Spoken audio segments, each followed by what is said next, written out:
Bonsoir et soyez les bienvenus dans 20 minutes. Merci de votre fidélité. Salut les amis. Bonsoir. Salut à tous. L'actualité du jour, c'est la situation inquiétante au Mali. La France appelle ses ressortissants à quitter le pays alors qu'un groupe islamiste proche d'Al-Qaïda, le JNIM, continue de progresser et affirme son emprise sur une partie du territoire. Depuis 2 mois, ces troupes djihadistes imposent des blocus et encerclent la capitale Bamako, une menace que la junte militaire au pouvoir continue de nier, comme le répète la télévision officielle du régime. Le communiqué des pays occidentaux invitant leurs ressortissants à quitter le Mali reste sans effet. C'est une cabale qui est lancée par de nombreux médias occidentaux pour discréditer notre pays. De la propagande pure et dure. Alors le Mali est-il sur le point de tomber aux mains des djihadistes? La France, chassée du pays par les militaires au pouvoir, peut-elle laisser s'installer au Sahel un califat? S'agit-il d'une nouvelle menace terroriste pour l'Europe? On en débattra, puis on vous retrouvera en dernière partie de l'émission. Théophile Cossa et Xavier Mauduit, bien sûr. Et Boualem Sansal Renaud a été libéré. Enfin, l'écrivain franco-algérien était détenu depuis près d'1 an en Algérie pour atteinte à la sûreté de l'État. Libéré. Je vous ai trouvé un autre écrivain, lui aussi emprisonné, lui aussi gracié. C'est en Russie, au 19e siècle. Et avec vous, on va où, Théophile? On part en Allemagne, mais en train-couchette. Bonne nouvelle, la ligne de train de nuit Paris-Berlin, qu'on croyait bientôt disparue, va revenir d'ici mars. Il y a de plus en plus une demande de plus en plus forte de la part de voyageurs européens qui ne veulent plus prendre l'avion. Résultat, des lignes se développent. Les trains de nuit européens, je vous raconte comment ça marche. À tout à l'heure, les amis. Mais pour commencer, un écrivain américain star qui fait de l'écriture un acte d'émancipation. Au fil de son œuvre, Ta-Nehisi Coates interpelle la prospérité des États-Unis bâtie sur la violence infligée aux Noirs. Dans son 5e livre, il porte un message, c'est le titre, aux peuples opprimés. Pour vous libérer, ne vous laissez pas imposer par d'autres le récit de votre propre histoire.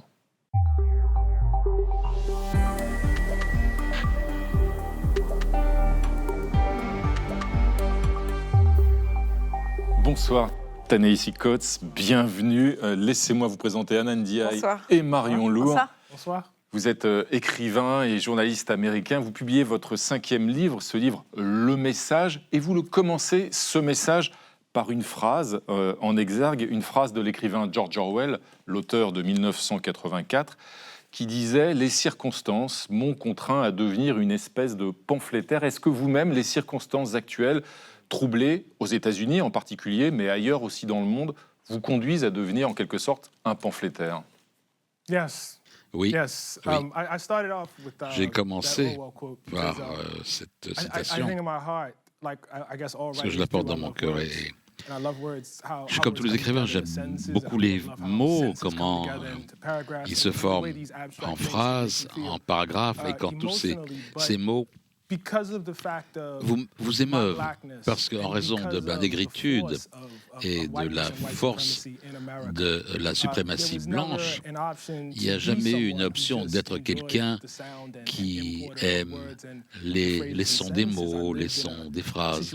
J'ai vécu dans des situations, dans une communauté où je devais réfléchir à ce qui était la pertinence entre ma joie et ce que j'aime entendre et le destin de ma communauté. Et ce pouvoir des mots, ce pouvoir de la littérature, vous le portez, notamment à travers ce livre, on va venir dans un instant. Et pour le porter, ce pouvoir, vous avez le profil idéal. C'est justement ce que va nous raconter tout de suite Gaël Legrand.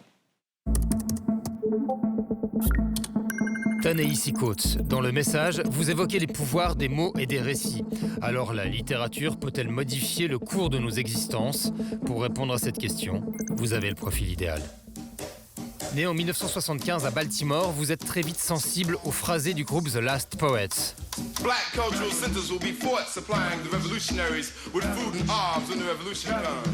Je m'approchais à 4 pattes des enceintes de mon père et à la fin du disque, je pleurais jusqu'à ce qu'il le remette. Votre père, membre du Black Panther Party et libraire, lorsqu'il était à l'armée, le livre Black Boy de Richard Wright avait constitué une révélation. In Richard Wright, it all came together that this was a genre. I had read black books before, but I never understood that this was a whole body of literature. People actually wrote on black people and on the black experience. En 2014, dans The Case for Reparations, vous défendez l'idée selon laquelle les États-Unis devraient indemniser les Noirs américains pour les années d'esclavage. En 2019, vous êtes auditionné par la commission judiciaire du Congrès. The greatest damage that enslavement did is the institution in the American mind that black people are necessarily inferior. En 2015, dans Between the World and Me, où soit dit en passant, vous citez Richard Wright en épigraphe, vous vous adressez à votre fils après la mort d'Eric Garner, étranglé et tué par un policier. Vous évoquez également Prince Jones, l'un de vos amis rencontrés à l'université, tué lui aussi par la police. Et ils l'ont abattu devant la maison de sa fiancée. Et c'est arrivé 1 mois avant la naissance de mon fils. Et ça m'a brisé, ça m'a vraiment brisé. Aujourd'hui, vous revendiquez la mission émancipatrice des livres pour les communautés opprimées. Vous vous êtes rendu au Moyen-Orient en 2023. Israël se révélait être un pays où aucun Palestinien n'était jamais l'égal d'un juif. Mais aussi au Sénégal ou en Caroline du Sud, où vos ouvrages sont censurés dans certaines écoles et bibliothèques. Et vous écrivez « Qui serais-je aujourd'hui si j'avais été entièrement livré à ceux qui veulent réduire l'enseignement pour en faire un instrument de discipline et de docilité ?» Et ce pouvoir des mots, Ta-Nehisi Coates, ce pouvoir émancipateur des mots et de la littérature, justement pour écrire le récit de la justice, de la vérité et donc de la liberté. Vous dites qu'aujourd'hui, il est menacé, ce pouvoir aux États-Unis, par l'administration Trump, qui, selon vous, réécrit l'histoire. Yeah, it is. Ouais. Ils le font. My books, for instance, are obviously abandoned in Vous several savez, states. mon They've been livre a banned été from, censuré the dans Naval plusieurs États. College, Ils ont Army été bannis Academy, des things that the federal collèges government has directly et has des direct écoles control over. But militaires. I think the important thing to Et recognize la is this chose did la not plus begin with Trump. importante, c'est que ça n'a pas commencé avec For Trump. black people in Pour les America, Noirs aux from États-Unis, the time of de slavery and l'époque slavery, de there were two l'esclavage, things that you il really y a deux were choses forbidden to do. qu'il était interdit parmi beaucoup d'autres. Les deux plus importantes, c'était de porter des armes. Et la seconde chose, c'était d'apprendre à lire et écrire. Mon héritage, c'est qu'un peuple... Eh bien, Toni Morrison, qui a dit très très belles choses sur mon livre, tous les livres en Amérique, depuis le début de sa carrière, ont été censurés, bannis.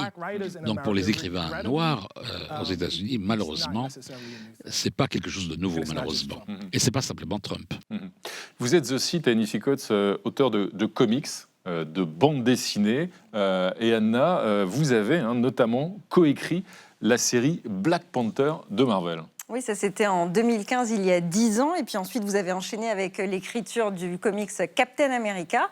Et en 2021, les studios Warner et DC ont annoncé un nouveau projet de film, un Superman noir, dont vous seriez le scénariste. Ce Superman, il a la particularité d'avoir grandi dans l'Amérique ségrégationniste des années 50. Et on peut dire que c'est une petite révolution pour un héros qui est incarné depuis des décennies par des hommes blancs. Alors ce film, il est bien sorti, c'était cet été, début juillet, sauf que le héros n'est toujours pas noir. Votre scénario a finalement été écarté car jugé trop woke. Comment est-ce que vous avez vécu ce refus de votre script ? D'autant qu'on sait que le film Black Panther, adapté de votre BD, a été un carton. Oh, you guys are really good journalists. Ah ben, vous avez fait un bon boulot, là. I can't say. Je ne peux pas le dire. Je ne veux rien dire à ce sujet. Tout ce que je peux dire, c'est que ce n'est pas mon idée d'avoir un Superman noir. C'est même pas moi qui ai eu l'idée d'écrire des comics noirs. C'est un ami qui me l'a demandé. Mais c'était quelque chose que... C'est l'entreprise qui est venue me voir avec cette idée-là.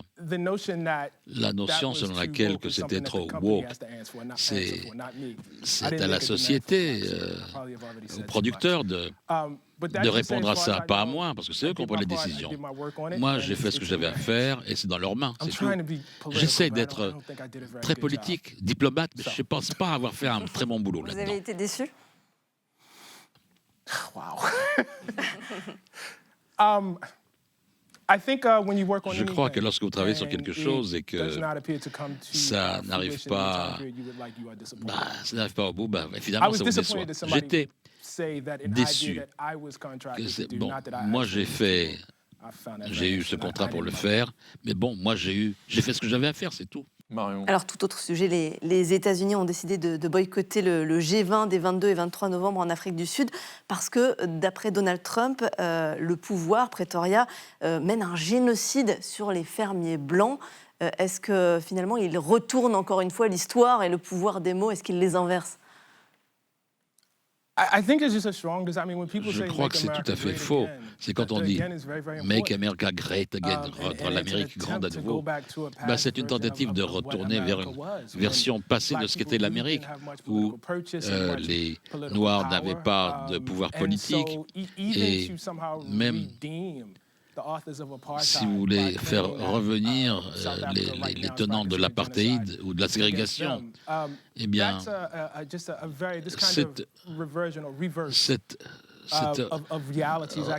retour de l'histoire en marche arrière, vraiment, c'est très très dur pour les Noirs, et c'est très mauvais. Et c'est les buts de Trump.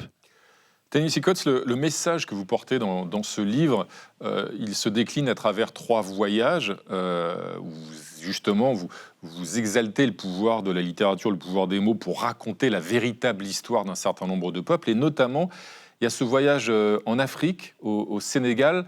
C'était la première fois que vous vous rendiez, je crois, en Afrique. Vous aviez 47 ans et vous dites que vous avez, au Sénégal, ressenti pour la première fois un sentiment de victoire inédit à vos yeux. C'était la première fois que vous ressentiez un tel moment de victoire. Pourquoi? J'aime bien cette question. J'ai senti que parce que dû à la nature de l'esclavage en Amérique, parce que la violence sexuelle est très proche de ce qu'était l'esclavage, les Américains noirs sont une population créole. Et on n'est pas volontairement une population créole. Tout noir américain est le résultat d'une femme noire qui a été violée par un homme blanc. J'y ai pensé beaucoup quand j'étais en Gorée. Et en Afrique en général, parce que j'ai réfléchi à toutes les mères dont j'ai le sang en moi et la façon dont elles étaient emportées de ce continent. Que font les êtres humains? Leur désir de rentrer chez soi et le sachant qu'ils ne verraient jamais leur maison à nouveau. C'était quelque chose d'extrêmement puissant. Et que physiquement, c'était dans ma peau. Eh bien oui, finalement, elles sont revenues chez elles, ces mères, grâce à moi. Et j'ai senti le deuil, beaucoup de tristesse, mais c'était aussi de la victoire dont je parlais. Et c'est toute cette histoire que vous portez aussi à travers ces récits et ce récit. Et vous avez dit, Ta-Nehisi Coates, que vous aviez, le jour où vous avez décidé d'abandonner, de quitter le réseau social X, où vous aviez 1,5 million de followers, vous avez dit « ça a été la meilleure décision de toute ma vie ». Pourquoi ? Sans aucun doute. Ça détruit le monde, ça détruit les écrivains, ça détruit les penseurs. Personne ne devrait avoir le pouvoir de dire immédiatement au monde à 1,5 million de personnes. Non, c'est pas, j'aurais jamais dû avoir ce pouvoir. Et quittant ce pouvoir, c'était la même chose qui ne soit jamais arrivé. Il faut réfléchir, on doit être contraint de réfléchir aux choses, d'en parler avec des gens qui vous aiment et qui puissent vous contredire, au lieu de cracher au monde tout ce que vous avez à raconter. Et justement, ce vrai pouvoir et ce pouvoir du partage, c'est celui de la littérature et c'est ce pouvoir que vous portez et que vous partagez avec les lecteurs à travers notamment ce livre, ce nouveau livre, Le Message aux éditions Autrement. Et il faut le lire pour comprendre justement cette dimension émancipatrice et cette quête de liberté et de vérité que vous portez à travers ce récit. Merci Ta-Nehisi Coates d'être venu partager avec nous ce moment sur le plateau de 28 minutes. Merci à vous, merci. Merci beaucoup. Et merci bien sûr aussi à notre interprète Michel Zlotowski qui nous a accompagnés tout au long de cet entretien. On passe maintenant à notre débat du jour sur la situation au Mali. Des groupes djihadistes prennent peu à peu le contrôle du pays et encerclent la capitale Bamako. Alors peuvent-ils faire chuter la junte militaire au pouvoir, installer un califat au Sahel? La France peut-elle laisser progresser sans réagir cette éventuelle menace terroriste pour l'Europe? On en débat juste après la mise au point de Sandrine Le Calvez.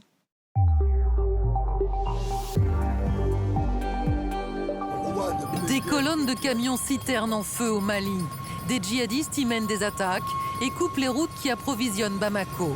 Depuis septembre, la capitale malienne subit un blocus sur fond de coupures d'électricité et de files d'attente interminables à la station essence. Cela fait maintenant 4 jours que nous sommes à la station. Nous manquons de mots pour décrire notre situation. La France a appelé ses ressortissants à quitter le Mali. De son côté, la junte au pouvoir assure que la situation est sous contrôle par la voix de la télévision d'État. Bamako, dans toute sa splendeur, vit, respire, n'en déplaise aux détracteurs qui font croire que les ciels tombent sur la capitale malienne.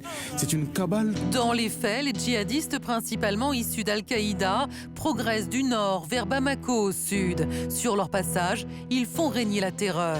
Cette jeune fille, suivie par 90 000 abonnés sur TikTok, a été arrêtée la semaine dernière dans la région de Tombouctou. Accusée de soutenir l'armée, elle a été fusillée sur la place publique. De quoi faire ressurgir les souvenirs de 2012, lorsque des djihadistes avaient imposé la charia dans le Nord Mali, avec son lot de lapidations et d'amputations. Ce que nous leur avons infligé, c'est Dieu qui nous l'a commandé.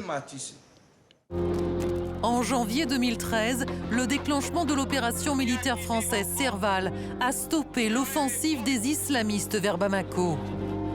Aucune ville, aucun village ne doit être occupé par des terroristes et échapper à la souveraineté du Mali. Alors aujourd'hui, les djihadistes pourraient-ils parvenir à imposer un califat au Mali? Pourquoi les forces russes, qui ont succédé à l'armée française, poussées vers la sortie, ne sont-elles pas parvenues à les neutraliser? La menace djihadiste risque-t-elle de s'étendre au Sahel? Et merci à tous les trois de nous avoir rejoints sur ce plateau pour répondre avec nous à ces questions. À mes côtés, Anna Sylvestre Trainer. Bonsoir, bienvenue à vous. Vous êtes chef du service Afrique au Monde. Et selon vous, les visées expansionnistes du JNIM, donc ces djihadistes au Mali, portent sur l'ensemble du Sahel. Dites-vous, ils veulent instaurer un califat dans la région. Leur ambition pour le Mali n'est pas seulement militaire, mais aussi politique. À vos côtés, Marc-Antoine Pérouse de Monclos. Bonsoir, bienvenue à vous. Vous êtes directeur de recherche à l'Institut de recherche pour le développement et auteur de cet ouvrage « Un djihad sans foi ni loi » aux éditions PUF. Et selon vous, les djihadistes n'ont pas la capacité de prendre Bamako, mais le pays pourrait craindre un autre coup d'État et des rivalités entre différents groupes djihadistes. Et puis à vos côtés, Francis Patindé, bonsoir. Bonsoir. Bienvenue, enseignant à Sciences Po Paris, spécialiste de la diplomatie africaine. Selon vous, le mode opératoire du JNIM consiste à profiter de la terrible situation socio-économique du Mali aujourd'hui. Et il y a de fait un risque d'effet domino pour les pays voisins. Tout de suite, pour ouvrir le débat, Marion Lourd, vous avez l'acronyme du jour, et justement, on vient de le citer, c'est le JNIM, ou son équivalent français, le GSIM, groupe de soutien à l'islam et aux musulmans. C'est une coalition d'organisations islamistes, en quelque sorte une filiale d'Al-Qaïda au Mali, un groupe formé en mars 2017 et qui a mené de nombreuses attaques contre les forces de sécurité maliennes, mais aussi les forces internationales, y compris les forces françaises à l'époque où nous étions sur place. Et on l'a vu, le JNIM prend petit à petit le contrôle du territoire malien avec une stratégie d'assèchement de la capitale Bamako et notamment des stations essence. Qui se cache en fait derrière ce groupe, le JNIM, Francis Patindé? Mais c'est un démembrement, si je puis dire, d'Al-Qaïda, comme vous avez dit tout à l'heure. Donc au Mali, il y a plusieurs groupes en fait terroristes qui endeuillent ce pays depuis quelques années. Et c'est le plus important, c'est le JNIM. Le JNIM est dirigé par un Malien. Quelqu'un que moi j'ai connu à Bamako quand j'étais journaliste, reporter, qui était un grand noceur. Iyad Al-Ghali, c'était un grand noceur. Et puis, brutalement, on l'a envoyé dans une ambassade. Et puis après, il est venu à la tête du JNIM. Et il va imposer la charia au Mali. Sinon, Iyad Al-Ghali, c'est quelqu'un qui est connu. C'était quelqu'un qui a été d'ailleurs dans la ligne de mire de l'armée française. Quand il y avait Barkhane, plusieurs fois, l'armée française l'a eu en ligne de mire. L'opération française sur place. Barkhane, qui avait succédé à Serval. Les militaires n'ont pas obtenu l'autorisation de tirer parce qu'il était en territoire algérien. Et vous connaissez les relations entre la France et l'Algérie. Concrètement, sur le terrain, Marc-Antoine Pérouse de Monclos, quelle est la situation? Quelles sont les régions du pays qui sont contrôlées par ces groupes djihadistes? Quelles sont les régions ou les villes qui leur échappent? Alors les cartes sont un peu trompeuses parce qu'on voit effectivement des zones d'influence de ces groupes, donc du JNIM qui est un regroupement de 5 groupes djihadistes, voilà, notamment le nord qui est très peu peuplé, le centre du Mali qui l'est beaucoup plus, mais en fait il y a différentes strates de violence, c'est-à-dire que ils n'ont pas forcément l'exclusivité de la coercition sur ces zones. Il y a aussi des milices ethniques, des milices paragouvernementales, il y a des incursions de l'armée gouvernementale, il y a aussi des trafiquants de drogue, il y a aussi des voleurs de bétail, ils sont tous surarmés. Donc il n'y a pas, si vous voulez, dans la conflictualité de la zone, il n'y a pas que ces groupes djihadistes. Je crois que c'est important de le noter. Mais ce sont plutôt des Parce zones que la peu vraie peuplées, question, en quelque c'est sorte. est-ce qu'ils peuvent gouverner ? C'est une chose d'évincer l'État, c'en est une autre de le remplacer. On va y venir, mais d'abord, sur le terrain, vous voulez dire que c'est plutôt des zones peu peuplées. Ce n'est pas les grandes villes qui contrôlent. Alors, le nord est peu peuplé, mais le centre du Mali est beaucoup plus peuplé. Mais ils ne tiennent pas les villes. Voilà, ils ne tiennent pas les villes. Mais justement, Anna Sylvestre Trainer, est-ce que ce groupe a la capacité en s'en prenant aux camions-citernes et en asséchant la capitale, de faire tomber Bamako ? On y vient donc. Alors, ce que pensent la plupart des gens qui suivent de près le Mali, c'est qu'aujourd'hui, il serait assez compliqué pour ce groupe, non pas forcément de prendre Bamako, mais du moins après de l'administrer. Il ne s'agit pas simplement de prendre une ville. C'est une capitale, elle est peuplée, effectivement, donc c'est pas simple. Rien ne dit, et on pense plutôt que le contraire, que la population serait ravie de voir ces djihadistes arriver. Donc, effectivement, prendre Bamako, ce ne serait pas simple, mais plus compliqué encore, ce serait tenir Bamako et l'administrer. Donc, y ont-ils intérêt aujourd'hui ? Pas sûr. En revanche, ce qu'on peut observer avec ce blocus, qui fait qu'on parle tant du Mali ces jours-ci, c'est qu'effectivement, la stratégie du JNIM est d'asphyxier peu à peu Bamako, et ça, ils y parviennent de façon assez stupéfiante. Quand on voit qu'il y a des files plusieurs jours incroyables pour avoir de l'essence, et l'essence, ça sert à peu près à tout, quand même. Ils arrivent à asphyxier, pas totalement, mais vraiment dans des proportions importantes, la capitale, et donc ils affaiblissent énormément la junte qui est au pouvoir à Bamako. Et donc la junte pourrait tomber sans qu'ils ne prennent la capitale. C'est éventuellement ce scénario-là qu'ils tentent de provoquer. Francis Patindé, ce qui est frappant aussi, c'est l'exécution de cette jeune TikTokeuse extrêmement violent. Est-ce que ça, c'est quelque chose de nouveau ? C'est un mouvement qui s'attaque aux femmes, spécifiquement ? C'est pas nouveau, parce qu'il me souvient qu'en 2012, quand le président du Mali avait été renversé et que les djihadistes ont pris les principales villes du Nord. Tombouctou notamment, voilà, nord du pays. Ils ont commencé à appliquer la charia, à couper les bras, à fouetter les femmes et à brûler les bibliothèques, parce que c'est une ville quand même qui a une longue histoire. Donc, là, c'est la première chose. Les premières cibles, là, ce sont les femmes de nouveau. C'est ça. Là, avec notamment cette exécution politique, cette exécution publique, pardon. Cette exécution publique, et elle est choquante, elle est... C'est-à-dire que tout le monde en a été rebuté. C'est inacceptable. Vous savez, ça donne un avant-goût de ce que ces gens-là pourraient faire s'ils administraient, comme disait ma consoeur tout à l'heure, une ville comme Bamako. Justement, vous disiez à l'instant, Francis Patindé, que ça n'était pas nouveau, ce type d'exaction, de comportement. La situation du Mali, aujourd'hui, a effectivement comme un air de déjà-vu. On va remonter 12 ans en arrière avec notre archive du jour. En janvier 2013, le régime malien, menacé par l'avancée de groupes islamistes, appelait au secours la France. Le président François Hollande déclenche alors une intervention armée, l'opération Serval. L'intervention militaire française a eu lieu au centre du Mali, dans la région de Konna. Des frappes aériennes ont été menées sur une colonne de véhicules 4x4 qui prenaient la direction du sud. Objectif, arrêter plusieurs centaines d'islamistes qui se dirigeaient vers Mopti, 100 000 habitants. La cible, les islamistes d'Ansar el-Din, proches d'Al-Qaïda, qui font régner la terreur au nord Mali. Dans cette zone, ils appliquent une vision rigoriste de la charia, la loi islamique. Dans leur vision de l'islam, pas de place pour les superstitions, ni pour les relations sexuelles hors mariage. Ce couple a payé de 100 coups de fouet en place publique pour la prendre. Alors, Marc-Antoine Pérouse de Monclos, on se rappelle la France qui avait été effectivement accueillie en sauveur à l'époque de l'opération Serval. Aujourd'hui, il n'y a apparemment pas de volonté d'intervenir. La situation est différente ? Oui, parce que la junte au pouvoir a construit sa légitimité sur le rejet de la France et le départ de l'armée française. Donc eux ne laissent pas de prise à ce que Paris ou l'Élysée aient le moindre levier d'influence sur la zone. D'ailleurs, je trouve assez significatif qu'on ait été parmi les derniers pays à ils ont demandé le rapatriement des nationaux, des ressortissants français vivant à Bamako. D'autres avant l'ont fait, et je crois qu'il n'était pas envoyé un signal, parce que le signal est fort. L'idée, c'est que la ville va tomber, donc la junte militaire est incapable d'enrayer la progression des djihadistes. Donc le rapatriement des Occidentaux qui vivent à Bamako, c'est quand même un signal très fort, qui rappelle un peu Kaboul, vous voyez, ou ce genre de choses. Et on n'est pas dans la même configuration. On se souvient aussi, Anna Sylvestre-Trainer, que quand la France a été de fait chassée hors du Mali, la junte militaire au pouvoir s'est tournée vers les Russes, vers la fameuse milice Wagner, rebaptisée aujourd'hui Africa Corps, c'est ça.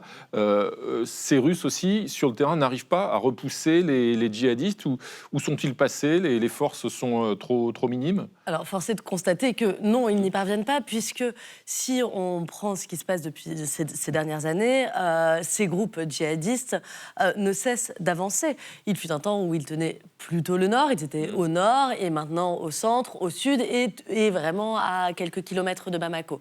Donc, effectivement, je pense qu'il est important de rappeler quelles sont les forces présentes. D'un côté, on a une junte militaire qui s'est alliée, qui a demandé à la France de partir, aux militaires français de l'opération Barkhane de quitter les lieux, et qui s'est alliée avec les Russes d'Africa Corps. Non seulement Africa Corps, aujourd'hui, ne parvient pas à faire face à cette menace, mais en plus, par les exactions commises, ils ont, d'une certaine façon, de façon indirecte, permis aussi de pousser certaines personnes dans les rangs des djihadistes. Parce qu'ils sont très mal vus par une partie de la population, puisque eux aussi commettent des exactions importantes. Une des questions, permettez-moi, Africa Corps, son rôle c'est quoi? C'est de combattre d'abord les djihadistes ou de protéger la junte de Goïta contre un éventuel coup d'État? Parce que c'est aussi, ils jouent un rôle de garde prétorienne. Beaucoup de chefs d'État africains au pouvoir ont peur de leur propre armée. Et ça existe aussi au Mali.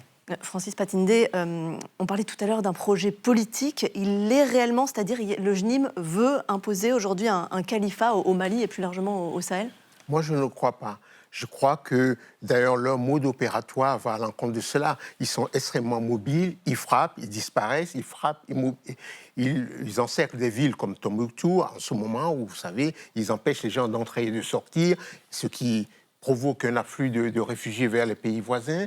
Et ce qui s'est passé à Bamako aussi, c'est les camions-citernes, les brûler, les intercepter. En fait, il y a un mécontentement à Bamako.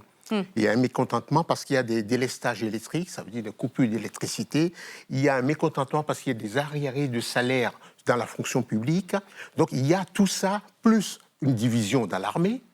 S'ils ne veulent pas instaurer un califat, ils veulent pas le pouvoir, vous voulez dire? Ils veulent le pouvoir, instaurer la charia? Tomber, comme disait Anatole tout à l'heure, ils veulent faire tomber la junte. Et ils veulent accroître, mettre de l'huile sur le feu du mécontentement social. Les discours d'Iyad Agdrali, ces dernières années, allaient un peu plus loin que ça. C'est-à-dire qu'il disait quand même que leur but était, in fine, qui est le chef du JNIM, effectivement, le chef de ce groupe dont on parle depuis tout à l'heure, il disait que leur but, c'était in fine de prendre le pouvoir et d'instaurer la charia. Vous parlez tout à l'heure des femmes.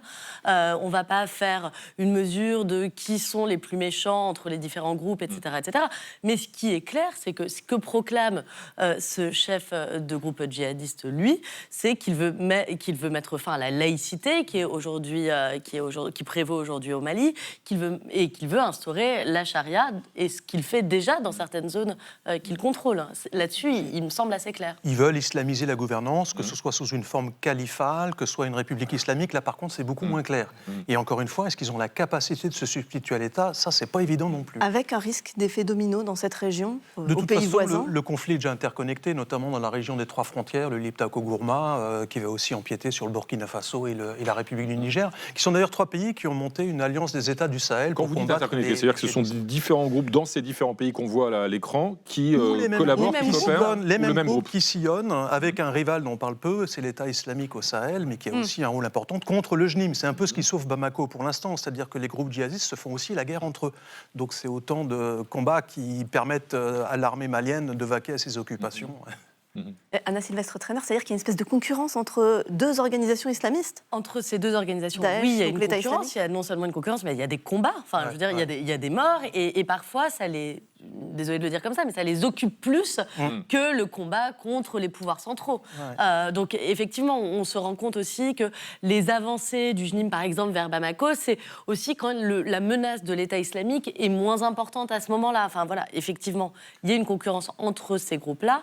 Et pour vous répondre sur les différents pays, ces groupes sont extrêmement présents au Burkina Faso, aux voisins, au Niger également, au nord du Togo et du Bénin. Ils ont déjà, pour certains, frappé même au-delà de ça. Il y a autre chose dont on parle peu, Francis Patindé, c'est le fait, alors peut-être parce que ce ne sont pas des Européens, et c'est peut-être pour ça qu'on en parle peu ici, c'est qu'il y a beaucoup d'otages aussi dans la région qui sont détenus, pour l'essentiel des otages asiatiques ou du Proche-Orient, du Moyen-Orient. Et à quoi ça sert à ce groupe ? Je crois qu'il y a un otage émirati qui a été libéré contre une rançon de l'ordre de 50 millions de dollars. Oui, absolument.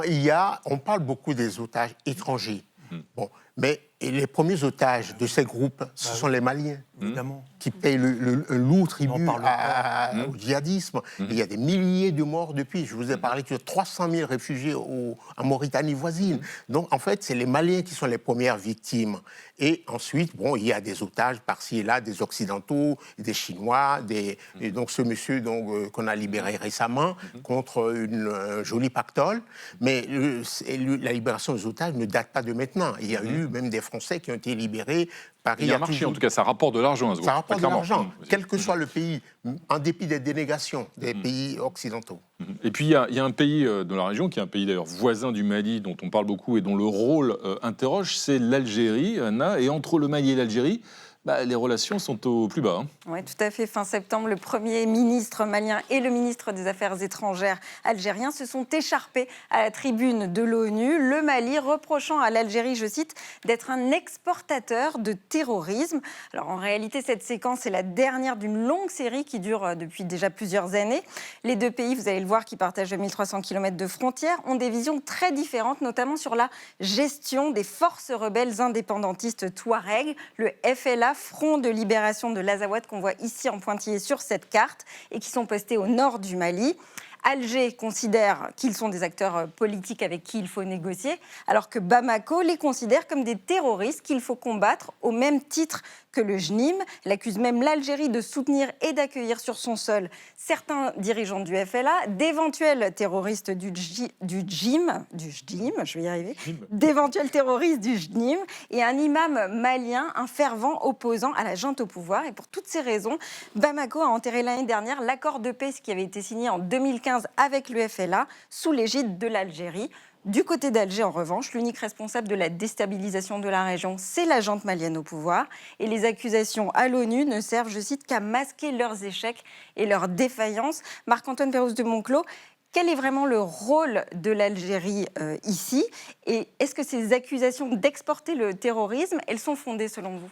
Alors il y a une vieille histoire, parce qu'au départ, Al-Qaïda au Maghreb islamique, qui va ensuite donner naissance au JNIM, venait effectivement de l'Algérie. En fait, ils étaient chassés par l'armée algérienne et ils ont trouvé refuge à la fin des années 90 dans le nord du Mali.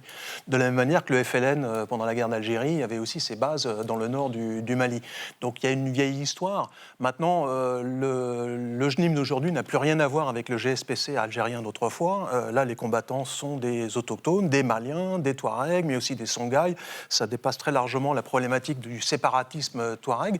En fait, ce que l'Algérie ne veut pas, c'est l'éventualité d'une contagion du séparatisme touareg du Nord Mali vers le sud de l'Algérie, où il y a aussi beaucoup de Touaregs, à Tamanrasset par exemple. Donc ils vont manipuler des cartes, et on les suspecte même d'avoir à un moment abrité Yada Ghali, pour avoir un levier d'influence sur la conflictualité au Mali, de manière à passer des deals avec les séparatistes pour qu'en tout cas, il n'y ait pas un risque de débordement vers l'Algérie. On sent que leur politique, fondamentalement, c'est ça. Et la question qui se pose aussi, vue d'Europe et vue de France, c'est est-ce que la situation là-bas peut être une menace pour l'Europe, Marion ? C'est en tout cas l'avis du patron de la DGSE, le service de renseignement extérieur français, qui était invité lundi dernier sur une radio.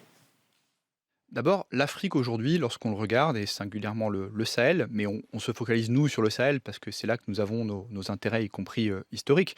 Mais si l'on regarde aussi l'Afrique centrale, la Corne de l'Afrique est aujourd'hui devenue l'épicentre du djihadisme et menace directement nos intérêts, les intérêts français dans la région. Mais nous avons aussi en mémoire le fait que laisser s'installer des groupes terroristes, laisser se constituer des sanctuaires, a toujours donné dans l'histoire récente de nos pays ensuite des projets d'attentats projetés. Donc nous devons forcément être très attentifs. Donc Anna Sylvestre-Trainer, le patron de la DGSE, parle d'attentats projetés. Est-ce qu'aujourd'hui, par exemple, le risque d'attentat en France, sur notre sol, il existe ? Moi, je ne crois pas. En tout cas, pas venant du JNIM. Quand on suit ce que dit ce groupe terroriste depuis des années, eh bien, jamais il n'évoque ce projet d'attentat, même lorsque les forces françaises étaient déployées au Mali, et donc pour leur faire la guerre. Donc ça pouvait être une cible, même au-delà des frontières. Eh bien non, il disait on fait la guerre aux militaires français. Et d'ailleurs, plus de 50 soldats français sont morts au Mali. Mais ils ne voulaient pas exporter leur guerre en Europe. Il y a quand même quelque chose qui est un petit peu spécifique au JNIM, à ce djihadisme-là, par rapport à celui peut-être que les téléspectateurs ont en tête sur la Syrie, c'est que c'est une insurrection. On l'a dit, Yad Aghali, c'est un Malien qui fait la guerre dans son pays avec d'autres Maliens en partie. C'est pas des combattants venus de je ne sais où, à des milliers de kilomètres. Il n'y a pas de combattants étrangers djihadistes qui vont renforcer ce groupe. En tout cas, en Syrie, en Irak. C'est pas le cœur de ce groupe-là. C'est une insurrection, et je pense que ça en fait une spécificité. Je ne crois pas qu'aujourd'hui la France soit menacée par le JNIM sur son sol. Après, quand Nicolas Lerner dit ça a toujours donné, moi je n'en sais rien. Enfin, je ne sais pas ce qu'il en sera dans 20 ans, mais voilà, aujourd'hui je ne crois pas qu'il y ait une menace de ce type. Monsieur Lerner était à Sciences Po hier soir, j'y étais, je l'ai écouté longuement pendant près de 2 heures. Je pense qu'il y a 2 choses. Il y a les attentats contre la France, moi je n'y crois pas, comme Anna, mais en revanche, il a parlé également d'attaques contre les intérêts français. Dans la région, ce que disait donc ça, il ne faut pas l'exclure. Ça, c'est possible. Je pense qu'il y a quand même 3 bonnes raisons qui font que le Mali ne va pas devenir une plateforme internationale du terrorisme, contrairement à l'Afghanistan, parce qu'on projette tout de suite des parallèles un peu hâtifs. D'abord, les groupes djihadistes sur la zone sont beaucoup moins puissants que les talibans en Afghanistan qui avaient accueilli Oussama Ben Laden. Ils sont très désorganisés. Et ce n'est pas non plus le Soudan islamiste avec Bachir en 1989, où là c'est l'armée et les islamistes qui prennent le pouvoir ensemble. Donc là, il y a une vraie structure politique, vous voyez, qui fait que le Soudan, au début des années 90, va accueillir Oussama Ben Laden, devenir un centre d'exportation de la révolution djihadiste. Là, ce n'est pas du tout le cas. Et puis, ne l'oublions pas, le Mali, ce n'est pas un pays qui offre des infrastructures. Si vous voulez mener des opérations d'attaque à l'international, vous avez des cellules à Hambourg, à Bruxelles, à Paris, à Londres. Vous n'allez pas travailler depuis les bourgoutières du delta intérieur du fleuve Niger, où il n'y a pas l'électricité, il n'y a pas de connectivité Internet, les réseaux passent pas. C'est pas là que vous montez un grand djihad global. Donc je ne crois pas, moi, à ce risque d'attentat, d'autant qu'effectivement... D'attentat en Europe, en tout cas. D'attentat en Europe, hein. Oui, merci, en Europe. Merci en tout cas à tous les 3 d'être venus débattre ce soir sur le plateau de 28 minutes. L'actualité maintenant vue par Xavier Mauduit et Théophile Cossa. Dans un instant, le régime algérien a gracié l'écrivain franco-algérien Boualem Sansal, qui était détenu depuis 1 an, et puis le triste destin des trains de nuit européens qui finissent sur une voie de garage. Mais d'abord, le mot vedette du jour, vibe coding, c'est carrément l'expression de l'année selon un dictionnaire britannique, et c'est entendu. Vous avez été nombreux à me demander ce qu'était le vibe coding. On appelle le vibe coding. Le vibe coding. Qu'est-ce que ça veut dire? Exactement ce que ça dit. Merci de m'en dire un peu plus. Entendu. La vie secrète des mots vedettes. Vibe coding, du latin vibrare, vibrer, et caudex, tronc, locution anglaise traduisible par coder au feeling, désigne l'art de créer une appli ou un site web en les décrivant à l'IA, plutôt qu'en tapant laborieusement du code de programmation à la mano. Le 6 novembre, un dictionnaire britannique a couronné vibe coding expression de l'année. Comme chaque mois de novembre, ce dico tente de prendre le pouls linguistique de la planète en analysant une base de données de plus de 20 milliards de mots, issus de sites web, journaux ou magazines du monde entier. Vibe coding figurait parmi 10 mots ou expressions ayant le mieux capté une tendance. Vibe coding n'a pourtant été inventé qu'il y a 9 mois par le cerveau en silicium massif d'un informaticien-chercheur slovaco-canadien, ex-patron de l'IA chez 2 princes de la tech. Sur X, le trentenaire signait le certificat de naissance du vibe coding ainsi. Tu te laisses complètement porter par la vibe et tu oublies même que le code existe. Se livrer au vibe coding, c'est décrire en langage naturel une idée, un comportement, un besoin que les modèles linguistiques à grande échelle, LLM, vont transformer en code fonctionnel. Autrement dit, c'est créer des bits en prose. Par exemple, fais une appli web qui me propose une couleur de pull en fonction de mes invités. À ce stade, si les jeunes classiques du vibe coding sont déjà valorisés en milliards, la méthode à base d'intuition créative, la vibe donc, reste limitée et ne permet de développer que de petits projets, démos ou prototypes, sans garantir ni maintenabilité ni qualité. Une AI du dimanche donc. AI, AI, AI, AI, AI, AI, AI, AI. Aïe aïe aïe, mais bravo et merci Thibaut Nolte. Salut les amis, Théophile Cosset, Xavier Motuy, c'est l'heure de vos chroniques, bienvenue à vous. Xavier, on va commencer par vous ce soir. Si, j'insiste. L'écrivain franco-algérien Boualem Sansal, donc enfin été gracié après 361 jours de détention en Algérie pour une prétendue atteinte à la sûreté nationale. Il est arrivé hier soir en Allemagne et vous, Xavier, vous allez nous parler d'un autre écrivain gracié en son temps, Dostoïevski. Direction la Russie, Renault, le 23 avril 1849 à Saint-Pétersbourg. Il est quoi, 4-5 heures du matin quand la police du Tsar arrive chez Fyodor Dostoïevski. C'est le jeune écrivain russe du moment. Il a 27 ans, il est arrêté pour avoir participé à un complot politique. Remarquez, au même moment, ils sont une trentaine, mais vraiment au même moment à être arrêtés, tous complices. Alors, quand on regarde bien, en réalité, ce sont des jeunes gens exaltés. Vous savez, un groupe qui s'enflamme, qui se réunit pour lire la littérature d'Europe de l'Ouest, qui s'enflamme aux idées nouvelles. Alors, ils condamnent le servage, qui est toujours en place en Russie. Ils condamnent la censure, ils condamnent l'autocratie russe. Mais ça ne plaît pas. Donc, Dostoïevski est conduit à la forteresse Pierre et Paul à Saint-Pétersbourg. Il est incarcéré pendant plusieurs mois, il attend son jugement. Le jugement est expéditif par une cour militaire. Le crime, le complotisme, le châtiment, la peine de mort. Et comment se déroule l'exécution, Xavier ? Le 22 décembre 1849, tous ces conspirateurs sont conduits sur la place Semenovsk, ça se trouve à Saint-Pétersbourg. Ils sont en chemise, il fait très froid en décembre à Saint-Pétersbourg. Et là, ils attendent longtemps qu'on lise tout le jugement. Il y a des poteaux qui ont été installés parce qu'ils vont être fusillés en public. Et le peloton d'exécution se prépare, les mains en joue, s'apprête à tirer, quand soudain surgit un émissaire du tsar avec une lettre de grâce. Ils sont graciés. Tout ça n'était qu'une mise en scène absolument morbide. Oh, vous m'avez bien eu. Dans le but, évidemment, d'impressionner les condamnés, d'impressionner le public aussi. Alors attention, ça ne veut pas dire la liberté, parce que la peine de Dostoïevski est commuée 4 ans de bagne, il effectue en Sibérie les 4 ans de bagne et c'est difficile pour lui, suivi de 8 ans de service militaire comme simple soldat. Là, ça se passe un petit peu mieux parce que le tsar du moment n'est plus Nicolas Ier, celui qui avait condamné Dostoïevski. Non, c'est Alexandre II. Alexandre II, il est favorable à des réformes. D'ailleurs, il abolit le servage. Mais toute cette expérience a profondément marqué l'écrivain, a marqué l'homme. Et bien sûr, on retrouve cela dans ses romans. Vous en doutez. Si Dostoïevski ne l'avait pas fait, c'était lui l'idiot. Évidemment, c'est pas bête. Merci Xavier. Théophile, on va prendre le train de nuit avec vous maintenant, direction l'Allemagne.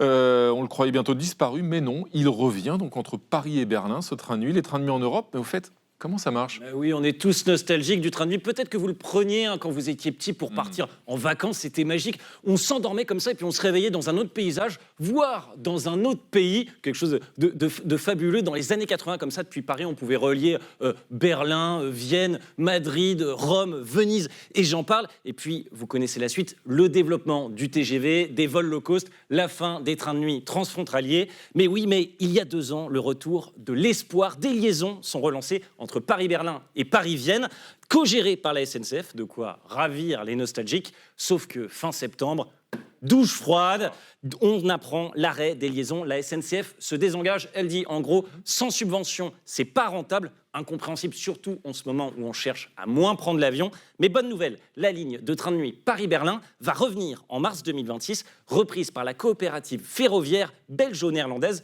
European Sleeper. Et cette fois, ça peut marcher ? Eh ben, en tout cas, European Sleeper y croit. Ils ne sont pas à leur coup d'essai. Ils exploitent déjà un train de nuit entre Bruxelles et Prague. Ils ambitionnent de lancer un Amsterdam-Barcelone. Récupérer le Paris-Berlin, c'est donc une aubaine pour l'opérateur qui pense que la ligne est économiquement viable. Il y aura 3 allers-retours par semaine. On pourra choisir entre siège, couchette ou lit. Pour vous donner une idée, les trains entre Bruxelles et Prague, ça ressemble à ça. Et quant au prix, on n'a pas encore le détail. Les réservations ouvrent le 16 décembre. Mais par exemple, pour aller de Bruxelles à Prague, ça commence à 80 € avec juste le siège, 160 € en couchette classique et 220 € en couchette confort. Confort. Et on peut espérer le retour d'autres lignes, Théophile? Oui, depuis Marseille, par exemple, un train de nuit a circulé cet été entre la cité phocéenne et Rome. Ça a cartonné, hein, donc il y a de grandes chances que ça revienne l'été prochain. Pas loin de chez nous, une ligne est en projet entre Bâle en Suisse et Malmö en Suède. Et puis il y a un train dont on n'a pas parlé, mythique, l'Orient Express, qui reliait Paris à Venise puis Istanbul. Eh bien, figurez-vous qu'il est de retour. Ça s'appelle Venise-Simplon Orient Express, exploité par la société Belmont. Et alors là, eux, ils jouent l'expérience à fond, wagon designé par l'artiste JR, repas gastronomique en smoking, robe longue à la James Bond. Alors pour le prix, oui, bon, 3 fois rien. 4 000 € pour aller à Venise, 20 000 € pour Istanbul. Notez là-dessus, l'Orient Express ne déroge pas à sa promesse. À bord, on se fait toujours assassiner. En effet, et justement, pour faire une économie, il vaut mieux prendre un aller simple. Oui, forcément. Merci les amis. Merci à vous de nous avoir fait voyager une fois de plus ce soir encore. Merci de votre fidélité. On se retrouve demain pour 28 minutes. Tchuss.